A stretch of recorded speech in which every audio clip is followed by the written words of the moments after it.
Question number 34.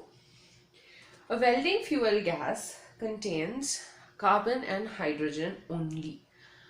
Burning a small sample of it in oxygen gives 3.38 grams of carbon dioxide and 0.690 grams of water.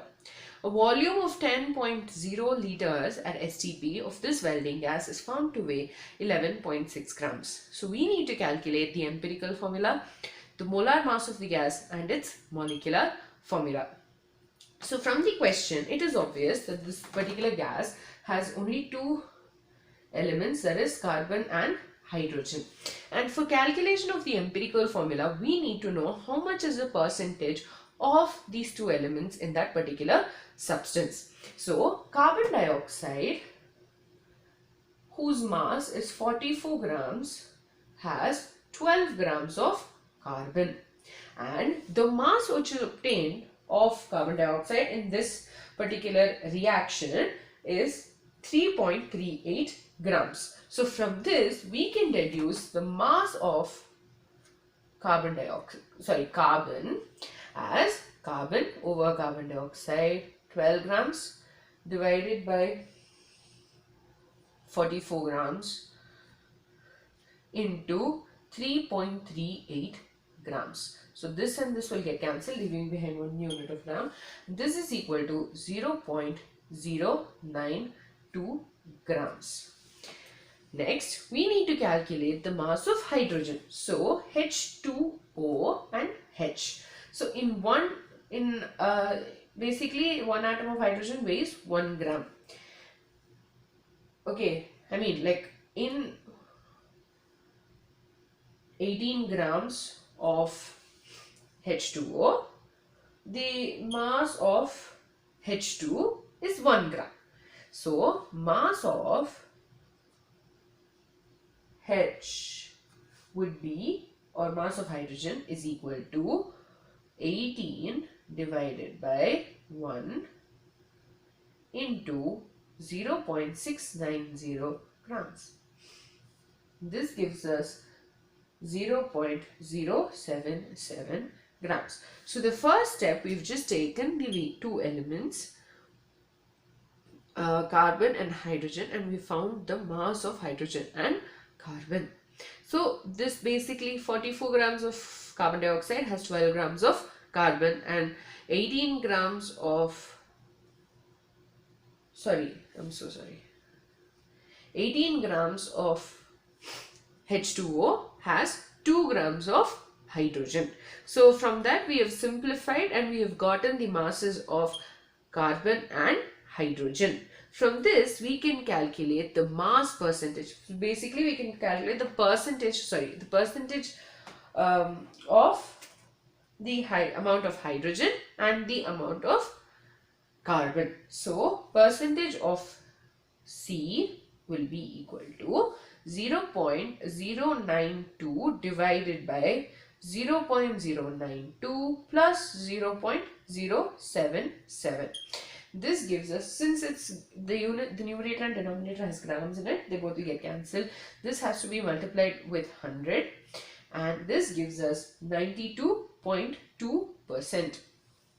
So the percentage of carbon is 92.2%. Similarly, we will be calculating percentage of hydrogen, and this will be equal to 0.077 divided by 0.092 plus 0.077. This is equal to 7.7. And into 100, this is equal to 7.7%. So first we are calculating the individual masses of the two elements, that is carbon and hydrogen, and then we were able to calculate the percentage of carbon and hydrogen from basically the percentage composition of these two elements. Okay, so let's write it down at the top so I can erase it. So percentage of hydrogen equals to 7.7%, and percentage of carbon equals to 92.2%. Now let's calculate the empirical formula. Now this is done by using the same usual method. So first element, that is carbon and hydrogen. Next is the percentage composition, which is 92.2% and 7.7%. Now the next is the atomic mass, which is equal to 12 for carbon and 1 for hydrogen. Next we will calculate moles of atoms, and this is done by dividing the percentage composition by the atomic mass. So 92.2 divided by 12 and 7.7 divided by 12. So this gives us 7.7. This also gives us divided by 1. I'm so sorry. The atomic mass. So this is 7.7. Next we need to divide the moles of atoms by the smallest number usually. But since both these numbers are equal, you'll basically be dividing it by 7.7. We will get mole ratio. So the mole ratio is 7.7 by 7.7, that's equal to 1. 7.7 by 7.7, that's also equal to 1. So the formula is CH. So this is the empirical formula. So first we calculated the percentage composition of hydrogen and carbon, and then we found out the empirical formula, and that is CH. Now let's calculate the molar mass. So 10.0 liters of this gas, of the welding gas, and this is at STP. So at STP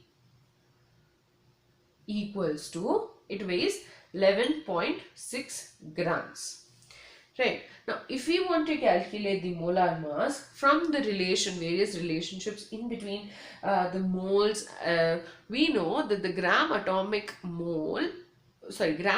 mass equals to the 22.4 liters, the mass of 22.4 liters, which is equal to the number of, basically that particular relation was studied in detail in the mole concept, right? So 22.4 liters of the gas,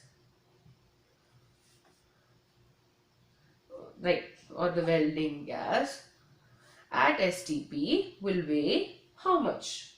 So that is done by cross multiplication. 11.6 grams divided by 10.0 liters into 22.4 liters.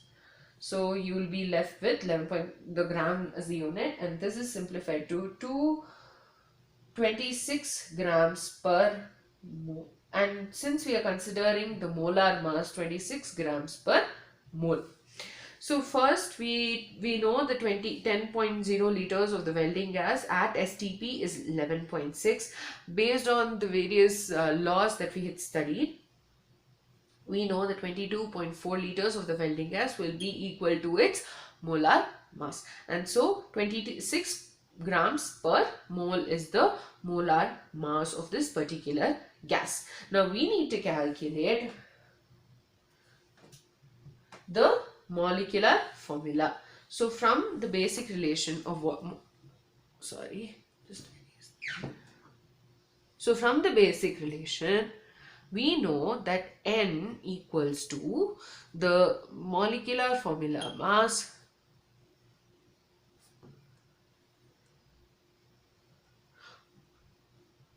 or the molecular mass divided by the empirical formula mass. So the empirical formula mass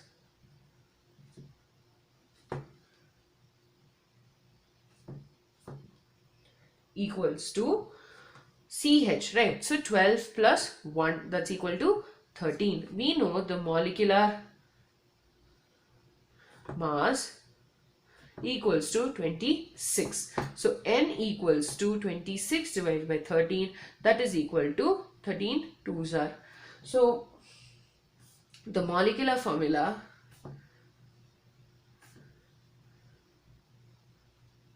will be equal to CH2. So C2H2. So we had, in this question we were given that this particular gas has two elements, that is carbon and hydrogen only, and when this particular thing was burnt in air or in oxygen, it gave rise to two products, carbon dioxide and water. From the masses of carbon dioxide and water formed, we were able to calculate the percentage of carbon and hydrogen, because burning a small sample of it in oxygen, so it burnt up completely to give us these two substances. From there we were able to calculate the percentage of carbon and hydrogen. Then we use the basic method for calculation or figuring out of the empirical formula to calculate the empirical formula basically, and then we had to calculate the molecular mass, because molar mass is asked. Not only that, for calculation of the molecular mass we need to know the molar mass. So 10.0 liters of the welding gas is 11.6, so 22.4 will be how much, and this is also equal to the molar mass. And from there we were able to calculate the molar mass, which is 26 grams per mole. Now when we talk about molecular mass, it will become 26, and so we basically had to divide the molecular mass by the empirical mass to give us the value of N, which is then used for the molecular formula, and that the molecular formula is C2H2. To learn each and every step, or rather the calculation of the empirical formula, there is a video that we've discussed already about how to calculate the empirical formula as well as the molecular formula.